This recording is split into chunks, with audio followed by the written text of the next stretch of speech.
Hello class 10th के student, स्वागत है आप सभी का मैग्नेट ब्रेन्स के इस प्लेटफॉर्म पर जहां मिलता है आपको बिल्कुल ही free and quality education from kindergarten to class 12th। वैसे जो हमारे ये बोर्ड एग्जाम का समय चल रहा है उसके प्रिपरेशन का समय चल रहा है, तो हमने शुरू किया है अपने प्रैक्टिकल एग्जाम्स के प्रिपरेशन को भी, क्योंकि थ्योरी पेपर के लिए मैग्नेट ब्रेन्स आपको वीडियोस दे रहा है। आप उन वीडियोस को देख करके अपने प्रिपरेशन को मजबूत बना रहे हैं। तो अब हम थोड़ा बात करते हैं अपने प्रैक्टिकल एग्जाम्स की। तो इसमें हमने बहुत सारे वीडियोस देख रखे हैं, बहुत सारे एक्सपेरिमेंट्स के वाइवा क्वेश्चंस को देखा है, और आज के इस लेक्चर में हम लोग डिस्कस करने वाले हैं अपने एक्सपेरिमेंट नंबर 4 को। तो मैं शुभम श्रीवास्तव स्वागत करता हूं आप सभी का class 10 chemistry most important viva questions की सीरीज में, और आज हम देखने वाले हैं अपने एक्सपेरिमेंट नंबर 4 को। तो क्या कहता है हमारा एक्सपेरिमेंट नंबर 4, हम उसको देखेंगे और उसके बाद उससे रिलेटेड कुछ वाइवा क्वेश्चंस। ठीक है, तो एक्सपेरिमेंट नंबर 4 का एम क्या है? तो एक्सपेरिमेंट नंबर 4 का एम जो भी है वो हमारे सामने आ चुका है। एक्सपेरिमेंट नंबर 4 हमसे कहता है कि इसका एम क्या है? तो एम है कि to observe the action of zinc, ferrous, copper and aluminium metals on the following salt solutions.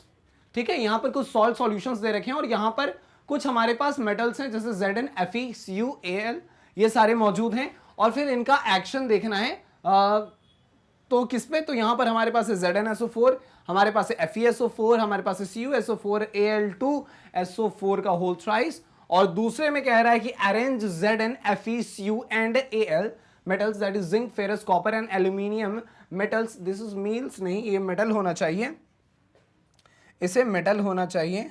तो यहां पर क्या होगा? दिस इज, ये मेटल्स होगा, ये मेटल्स होगा in the decreasing order of reactivity based on the above results. ठीक है, तो ये हमारे पास है, ये हमारी इस एक्सपेरिमेंट का एम है। और ये एक्सपेरिमेंट जो है हम ये मान के चलते हैं कि आपने इस एक्सपेरिमेंट को अपने घर पे आपने इस एक्सपेरिमेंट को अपने स्कूल में किया होगा परफॉर्म, आपने अपने लैबोरेटरीज में इसको परफॉर्म किया होगा, आपने जो भी इसके आउटकम्स है आपने इसके ऊपर नोटबुक तैयार किया होगा जिसमें एम, मटेरियल्स रिक्वायर्ड, ये सारी चीजें आपने मेंशन की होंगी, सब कुछ आपने लिखा होगा। और आज के इस लेक्चर में हम लोग यही डिस्कस करेंगे कि इसी वाले एक्सपेरिमेंट से जो वाइवा क्वेश्चंस निकल करके आ सकते हैं, हमारा डिस्कशन उसके ऊपर होगा। तो वाइवा क्वेश्चन कौन कौन से बनाए जा सकते हैं, आपके जो एक्सटर्नल आएंगे आपके स्कूल में, जो आपसे क्वेश्चंस पूछेंगे वो कौन कौन से क्वेश्चंस पूछ सकते हैं। तो पहला क्वेश्चन कुछ हमसे इस तरीके का पूछा जा सकता है। पहला क्वेश्चन हमसे ये पूछा जा सकता है कि बताओ what is reactivity series of metal. तो मेटल की रिएक्टिविटी सीरीज की बात की जा रही है। सर ने आपसे सीधा सीधा बोल दिया कि बता दो what is reactivity series of metal. और देखिए बात कुछ ऐसा है कि हमें आंसर करना है बहुत ही शॉर्ट में, शॉर्ट आंसर करना है, हम इस चीज को जान रहे हैं। अब शॉर्ट आंसर करना है तो शॉर्ट आंसर के लिंक क्या होगा? बहुत ज्यादा बकवास नहीं करना, टू द पॉइंट लिखेंगे, कहानी खत्म। क्योंकि बहुत सारे क्वेश्चन आपसे पूछे जा सकते हैं, 3, 4, 5 क्वेश्चन आपसे पूछे जा सकते हैं। आपने इसका जवाब दे दिया तो इसके बाद आपसे एक और पूछ लेंगे, उसके बाद और पूछ लेंगे, और आपके पीछे भी बहुत सारे बच्चे हैं। टू द पॉइंट देना है, वाइवा का ऐसा ही नियम होता है। तो कहने का मतलब है what is reactivity series of metal. हमने ये चीज सुना है, हम ये चीज जानते हैं कि ये वाला मेटल जो है, फॉर एग्जांपल कोई मेटल एक्स है, ये जो है ये ज्यादा रिएक्टिव है, और वाई जो है ये ज्यादा रिएक्टिव नहीं है। कहने का मतलब है कि जिंक ज्यादा रिएक्टिव है, कॉपर उतना रिएक्टिव नहीं है। अगर कहने का मतलब है कि सोडियम ज्यादा रिएक्टिव है, सोडियम ज्यादा रिएक्टिव है, उससे ज्यादा रिएक्टिव पोटेशियम है हमारे पास। तो कहने का मतलब है कि रिएक्टिविटी सीरीज के बारे में बोल रहा है, तो सीधा सीधा हमसे पूछा जा रहा है कि what is reactivity series of metal. तो हम कह देंगे सर की लिस्ट ऑफ मेटल, हमने एक लिस्ट तैयार किया, उसमें हमने एक्स, वाई, जेड, ए, बी, सी, डी, ई, एफ ऐसे लिख दिया। एक हमने इस तरीके से मेटल की एक लिस्ट लिख दी, और वो लिस्ट को हमने ऐसे अरेंज किया है कि जो सबसे ज्यादा रिएक्टिव है उसको हमने सबसे ऊपर लिख दिया है। हमने यहां पे इसको लिख दिया इस तरीके से, मोस्ट रिएक्टिव करके हमने ऊपर लिख दिया, और जो सबसे कम रिएक्टिव है, लिस्ट रिएक्टिव है, हमने उसको इस तरीके से अरेंज कर दिया है।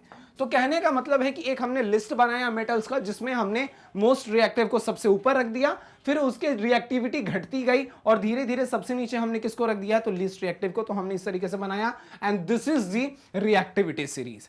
हमने क्या कह दिया सर को कि a list of metals in which metals are arranged in their decreasing order of reactivity is called activity series, या फिर रिएक्टिविटी सीरीज ऑफ मेटल। समझ में आया? बहुत बड़ा कॉन्सेप्ट नहीं है, छोटा सा कॉन्सेप्ट है कि what is the reactivity series of metal. तो हम इस तरीके से सर को आंसर कर देंगे बहुत शॉर्ट में, और बहुत ही स्वीट आंसर ये हमारा होगा। समझ में आ गया? इसको आप नोट कर सकते हो, स्क्रीनशॉट निकाल सकते हो। फिर हम डिस्कस करते हैं कि हमसे क्वेश्चन नंबर 2 हमसे क्या पूछा जा सकता है। हमसे क्वेश्चन नंबर 2 क्या पूछा जा सकता है? सर ने बोला कि तुम बताओ ये चीज, तो हमने आंसर कर दिया कि सर ये रहा रिएक्टिविटी सीरीज ऑफ मेटल। तो सर ने इसके बाद हमसे पूछ दिया, अच्छा तुमने इस रिएक्टिविटी सीरीज में कुछ कहा है, तो तुम ये बताओ कि how can you say that, कैसे कह सकते हो कि zinc is more reactive than copper? तुम ये कैसे कह सकते हो कि जिंक जो है वो ज्यादा रिएक्टिव है कॉपर के मुकाबले? तो सर रिएक्टिव तो है। अब कैसे रिएक्टिव है? तो भाई रिएक्टिव कैसे है, तो इसके लिए सर एक काम करते हैं कि एक्सपेरिमेंट करते हैं, मतलब एक केमिकल रिएक्शन का सहारा लेते हैं। हमने केमिकल रिएक्शन एंड इक्वेशन जब हम देख रहे थे तो उस वक्त हमने देखा था कुछ, that is about something about displacement reaction. हमने देखा था कुछ अबाउट डिस्प्लेसमेंट रिएक्शन, ठीक है। हमने क्या देखा था? तो डिस्प्लेसमेंट रिएक्शन के बारे में हमने जिक्र किया था। अब डिस्प्लेसमेंट रिएक्शन क्या होता है? तो इसमें सर हमने देखा था कि फॉर एग्जांपल कि अगर A है और यहां पर अगर B और C है, तो अगर A जो है वो ज्यादा रिएक्टिव है अगर, तो वो B को रिप्लेस करता है और यहां पर AC प्लस B इस तरीके से हमें देखने को मिल जाएगा। कुछ ये कंडीशन है, कुछ इस तरीके का रिएक्शन था दिस डिस्प्लेसमेंट रिएक्शन। कहने का मतलब है कि जो मोर रिएक्टिव है, जो ज्यादा रिएक्टिव है, वो क्या करेगा? Will displace the less reactive metal. जो ज्यादा रिएक्टिव है वो लेस रिएक्टिव मेटल को क्या करेगा? वो रिप्लेस कर देगा। बहुत ही छोटा सा सिंपल सा कॉन्सेप्ट था, ठीक है। तो इस केस में कुछ ऐसा हुआ कि हमने क्या किया, इस केस में हम देखते हैं सर कि ऐसा हम देखते हैं कि क्या है कि हम एक काम करते हैं कि आपका कहना है कि zinc is more reactive than copper, तो हमने क्या किया? एक रिएक्शन करवाया Zn प्लस CuSO4 का, ठीक है, और एक रिएक्शन करवाते हैं हम Cu प्लस ZnSO4 का। इस वाले केस में हम देखेंगे कि यहां पर बन गया ZnSO4 प्लस हमें Cu मिल गया, लेकिन इस वाले केस में क्या है कि कोई रिएक्शन ना हुआ। तो हमने देखा जब जिंक की बारी आई तो जिंक ने कॉपर को तो रिप्लेस कर दिया और ये चीजें हमें मिल गई, लेकिन जब ये वाला कंडीशन हमें देखने को मिला कि ये जब रिएक्शन हो रहा था तो इस वक्त Cu ने क्या किया? Zn को रिप्लेस नहीं किया, Zn को रिप्लेस ये नहीं कर पाया। तो हमें देखने को मिल रहा है कि Zn ने Cu को रिप्लेस कर दिया। इसका मतलब है कि Zn जो है वो ज्यादा रिएक्टिव है।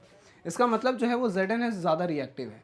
कहता है कि when a zinc metal piece is added to copper sulphate CuSO4 solution, blue in colour है, it become colorless and reddish brown particles settle down in the beaker. This displacement of copper from CuSO4 by zinc metal, तो वही हो रहा है, copper को displace कर दिया जा रहा है CuSO4 से, और ये काम कर कौन रहा है? तो जिंक कर रहा है। दूसरे हाथ में अगर हम रिएक्शन को ये वाले रिएक्शन की बात करें तो copper piece do not cause any change in ZnSO4, तो ZnSO4 में किसी तरीके का ये चेंज नहीं ला रहा है। That is there is no displacement of Zn by Cu, तो Zn ने Cu को किसी तरीके से डिस्प्लेस नहीं किया। It means Zn is more reactive than Cu। इसका मतलब ये है कि Zn जो है वो Cu से ज्यादा रिएक्टिव है। समझ में आई चीजें कि मतलब जो ज्यादा रिएक्टिव है वो लेस रिएक्टिव को जो है वो डिस्प्लेस करके उसका पोजीशन ले लेगा। A plus B C is equal, यहां पर हो जाएगा AC प्लस बी। ए ज्यादा रिएक्टिव था, बी को डिस्प्लेस किया, कहानी खत्म। ये इसका सिंपल सा आंसर। स्क्रीनशॉट ले सकते हैं। सर हमसे अगर ये क्वेश्चन पूछे तो हम जवाब इतना खूबसूरत तरीके से देंगे कि मार्क्स हमें पूरा मिलना है। तो ये रहा हमारे पास दूसरा क्वेश्चन, इसको भी नोट करके स्क्रीनशॉट निकाल सकते हो। अब हम चलते हैं अपने तीसरे सवाल की तरफ कि भाई तीसरा सवाल हमसे क्या पूछा जा सकता है। तो सर ने तीसरा क्वेश्चन हमसे पूछ लिया कुछ ऐसा कि on what factor does reactivity of metal depends. अब यहां पर सवाल है कि इस मेटल की रिएक्टिविटी किस चीज पर डिपेंड है। तो the metal which can lose electron more readily to form positive ions, जिसने जल्दी इलेक्ट्रॉन को लूज कर दिया, ये जो ज्यादा करेगा, जो इलेक्ट्रॉन लूज जो ज्यादा करेगा वो क्या होगा? वो मोर रिएक्टिव होगा। वो क्या है? वो मोर रिएक्टिव होगा, ठीक है। जो कम करेगा वो लेस रिएक्टिव होगा, तो वही कह रहा है कि the metal which lose electrons more readily to form positive ions और is more reactive, the less reactive metals do not lose electrons easily. तो जो जल्दी कर लिया, के ने क्या किया? एक इलेक्ट्रॉन लूज करके क्या बना दिया? K प्लस बना दिया। तो इस तरीके से पता चल रहा है कि दिस इज मोर रिएक्टिव, ये जल्दी बना दे रहा है। सेम तरीके से यहां पर क्या हमारे पास मिल गया, हमने सोडियम ने क्या किया, एक पॉजिटिव आयन बना लिया, तो हमें दिखने को मिल रहा है क्या, ये बहुत ज्यादा रिएक्टिव है। तो भाई जो जितना ज्यादा इलेक्ट्रॉन लूज करेगा, इलेक्ट्रॉन लूज करने के बाद जो अपने ऊपर एक पॉजिटिव साइन लेकर के आएगा, पॉजिटिव आयंस बनाएगा, वो ज्यादा रिएक्टिव है, जो नहीं करेगा वो लेस रिएक्टिव है। समझ में आ गई ये दोनों के बीच का डिफरेंस, इसको भी नोट कर सकते हैं, स्क्रीनशॉट निकाल सकते हैं। फिर पांचवा सवाल हमसे इस एक्सपेरिमेंट में क्या पूछा जा सकता है, पांचवा सवाल हमसे इस एक्सपेरिमेंट में क्या पूछा जा सकता है, तो हमसे यह पूछा जा सकता है, हमसे बोला जा सकता है कि what would happen if the strip of copper is put in A ferrous sulphate solution, justify your answer. तो कुछ नहीं था, वो जो पिछला क्वेश्चन था उसी में से उस क्वेश्चन से क्वेश्चन को निकाला गया है। इसमें कहा गया है कि put in A ferrous sulphate solution, तो जब FeSO4 है और इसमें जब फिर कह रहा है कि Cu को जब हम ऐड करेंगे तो यहां पर हमें क्या देखने को मिलेगा, यहां पर हमें क्या देखने को मिलेगा, यहां पर हमें क्या देखने को मिलेगा, तो कुछ नहीं, यहां पर भी हमें वही देखने को मिल जाएगा, मतलब यहां पर भी वही देखने को मिल जाएगा। कहने का मतलब अगर हम बात करें तो कोई रिएक्शन ही नहीं होगा इधर, मतलब कुछ नहीं होगा। क्यों? क्योंकि कॉपर जो है ना इस फेरस के मुकाबले ये लेस रिएक्टिव है, ये लेस रिएक्टिव है, और ये फेरस जो है ये सीधी सीधी बात है कि ये मोर, ये क्या है, ये जो है ये मोर रिएक्टिव है। तो जब ये ज्यादा रिएक्टिव है तो ये लेस रिएक्टिव वाले से इसे कोई फर्क पड़ने वाला नहीं है, तो कोई फर्क नहीं पड़ा तो किसी तरीके का रिएक्शन नहीं हुआ। समझ में आया? और जस्टिफाई करना है हमें आंसर को, तो हमने कह दिया कि क्योंकि ये ज्यादा रिएक्टिव है। ठीक है, वही चीज यहां पे कहता है कि there would be no change, किसी तरीके का चेंज नहीं आएगा, because copper is less reactive than iron, so it can not displace the iron from the metal. Excuse me, एक सेकेंड, एक चीज हम देखते हैं, एक मिनट, हमने यहां पर FeSO4 लिख दिया था। ठीक है, तो मतलब कहने का है कि ये Cu जो है ये लेस रिएक्टिव है और ये Fe जो है ये ज्यादा रिएक्टिव है। ठीक है, आगे बढ़ते हैं, आगे बढ़ते हैं अगले सवाल की तरफ। ठीक है, तो वही कहने का मतलब है कि ज्यादा रिएक्टिव है, सो it can not displace iron from the ferrous sulphate solutions. ठीक है, पांचवा सवाल हमारे सामने, पांचवा सवाल हमारे सामने कहता है कि tell the arrangement of metals in the increasing order of their reactivity towards water, zinc, iron, magnesium and sodium। तो इनकी रिएक्टिविटी सीरीज के बारे में बताना है। तो रिएक्टिविटी सीरीज की हम बात करें तो जो सबसे ज्यादा रिएक्टिव है इसमें वो सोडियम है, सोडियम के बाद जो सबसे ज्यादा रिएक्टिव है वो मैग्नीशियम है, मैग्नीशियम के मतलब सोडियम से लेस रिएक्टिव है मैग्नीशियम, इसके बाद है जिंक और सबसे कम है यहाँ पे आयरन। तो ये रहा रिएक्टिविटी सीरीज, सोडियम जो है वो सबसे ज्यादा रिएक्टिव है, तो ये रहा हमारा रिएक्टिविटी सीरीज। ठीक है, इसको भी आप नोट कर सकते हो, स्क्रीनशॉट निकाल सकते हो। फिर हम चलते हैं आगे। तो एक बार अब क्या कर लेते हैं, इसको क्विक रिवीजन कर लेते हैं कि मतलब ये हमारा रिएक्टिविटी सीरीज हो गया, हम समझ गए। अब एक बार हम क्विक रिवीजन कर लेते हैं हमारे पास कौन कौन से क्वेश्चंस थे। पहला सवाल था हमारे पास, हमसे पूछा जा सकता है कि भाई रिएक्टिविटी सीरीज ऑफ मेटल क्या है, तो हमने बोल दिया कि sir list of metal in which the metals are arranged in their decreasing order of reactivity, activity is called reactivity series. जो सबसे ज्यादा रिएक्टिव है उसको हमने सबसे ऊपर रखा, जो लेस रिएक्टिव है उसको हमने नीचे रखा। How can you say that zinc is more reactive than copper, तो सर सीधा सीधा हमने क्या किया ना, Zn प्लस CuSO4 करवा दिया, और तो हमें पता चलता है कि Zn जो है ना वो CO को रिप्लेस कर देता है, तो हमें पता चलता है कि जिंक जो है वो ज्यादा रिएक्टिव है कॉपर के मुकाबले। फिर हमने रिएक्शन को उल्टा किया, इस बार हमने ZnSO4 और Cu का रिएक्शन करवाया, तो Cu जो है वो Zn को रिप्लेस नहीं कर पाया। इट मींस दैट कि Cu ने Zn को रिप्लेस नहीं किया, मतलब Zn जो था वो मोर रिएक्टिव था। तीसरा कि on what factor does the reactivity of a metal depends, तो जो जितना ज्यादा इलेक्ट्रॉन लूज करेगा, लूज करके पॉजिटिव आयन बनाएगा तो वो ज्यादा रिएक्टिव है, जो कम करेगा वो लेस रिएक्टिव है।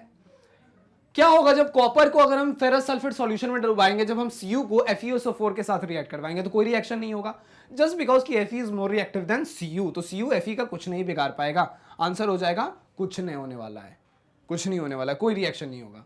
लास्ट में कहता है कि हमारे पास zinc, iron, magnesium and sodium है, इनको इनके करेक्ट रिएक्टिविटी ऑर्डर में सजाना है। तो हम सजा रहे हैं इस तरीके से, सोडियम है, मैग्नीशियम है, सोडियम सबसे ज्यादा रिएक्टिव है, उससे कम मैग्नीशियम, उससे कम जिंक, उससे कम आयरन। तो ये रह गया इसका, क्या हो गया इसका रिएक्टिविटी सीरीज। समझ में आया, समझ में आया। उम्मीद है कि आपको समझ में आया होगा। तो इस तरीके से किया हमने अपने इस एक्सपेरिमेंट से मोस्ट इंपॉर्टेंट वाइवा क्वेश्चंस को कंप्लीट। उम्मीद है आपको समझ में आया होगा। अगर समझ में आया तो अच्छी बात है, नहीं आया तो आप इस वीडियो को दोबारा देख सकते हैं, अपने नॉलेज को बढ़ा सकते हैं, अपने एग्जामिनेशन में रॉक करना है। साथ साथ एक और इन्फॉर्मेशन आपके लिए, that is about Magnet Brains, एक ऐसा प्लेटफॉर्म जो देता है आपको बिल्कुल ही free and quality education from kindergarten to class 12। CBSE English medium की बात करें हम CBSE Hindi medium, different state boards या फिर competitive exams like NTSC, Olympiad and CUET, सबकी तैयारी एक नंबर कराई जाती है यहाँ पर। आपके 10th बोर्ड के एग्जामिनेशन में थ्योरी के साथ साथ प्रैक्टिकल की भी तैयारी हमने शुरू कर दी है। एग्जाम बहुत दूर नहीं है, इसलिए हमने अभी से सब कुछ शुरू कर दिया है। सारे वीडियोस आपको हमारे यूट्यूब चैनल पे मिल जाएंगे। यहाँ नहीं मिल रहे वीडियो तो डाउनलोड कर लो हमारे ऐप को। अगर यह भी नहीं कर पा रहे हो तो विजिट कर सकते हो www.magnetbrains.com को। यहाँ जाना है, क्लास को चुनना है, सब्जेक्ट को चुनना है, वीडियोस को एंजॉय करना है, मार्क्स अच्छे अच्छे लाना है, लाइफ में बहुत कुछ अच्छा करना है, माँ बाप का नाम रोशन करना है। तो इसी अच्छे बातों के साथ हंसते रहिए, मुस्कुराते रहिए और पढ़ते रहिए मैग्नेट ब्रेन्स के साथ। Tata, thank you, bye bye.